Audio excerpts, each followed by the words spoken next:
அந்தணர்கள் எப்படி தர்மத்தில் நடக்க வேண்டும் என்று மேலே உள்ள திருக்குறளில் போட்டுவிட்டார்.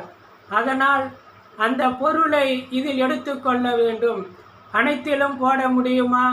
இந்த திருக்குறளுக்கு அனைத்து உயிரினங்களும் எடுத்து உள்ளார். அதற்குத்தானே முக்கியத்துவம் தர முடியும். அதனால்தான் அறவோர் உயிரினங்களிடமும் சேர்த்து உள்ளார். சிவனும் பார்வதியும் இணைந்த உருவம் என்று சொல்கிறார்களே, அதுபோன்று நடுவிலே உள்ள அறவோர் அந்தணரும் சேர்ந்தது. இதில் வரும் பொருள் அனைத்தும் அந்தணருக்கும் குறிக்கும்.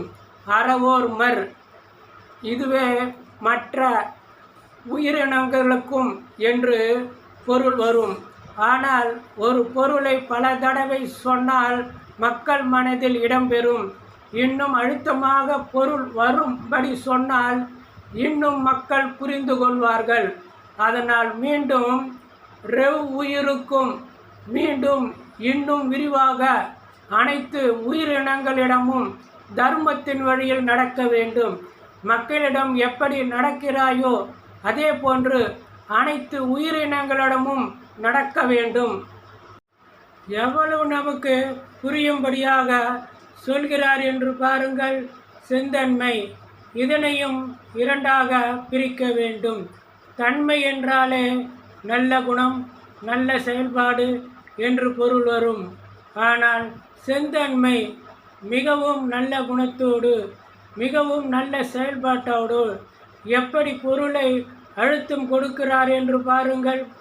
எப்படி ஆட்சி என்றாலே நல்ல முறையில் தான் ஆட்சி செய்ய வேண்டும். அதுவே செங்கோல் ஆட்சி என்றால் நீதி தவறாமல் தர்மத்தின் வழியில் நடக்க வேண்டும். எப்படி அதை உயர்த்துகின்றோமோ அதே போன்று இதற்கும் அதே பொருள்தான் வரும்.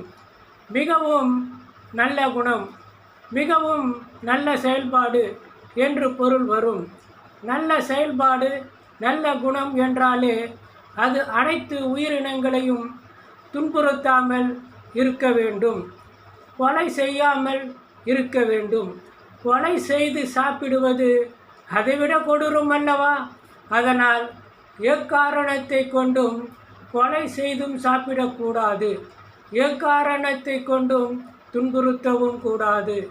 எக்காரணத்தை கொண்டும் கொலை செய்யவும் கூடாது. அதனிடம் மிகவும் அன்பாக நடந்து கொள்ள வேண்டும். இதன் பொருள் எவ்வளவு நமக்கு 2 தடவை சொல்லி உள்ளார். பொருள் இன்னும் அழுத்தமாகவும் ஆழமாகவும் சொல்லி உணர்த்துகிறார் என்று பாருங்கள். எந்த அளவுக்கு அனைத்து உயிரினங்களுக்கும் முக்கியத்துவம் தருகிறார் என்று சிந்தித்து பாருங்கள்.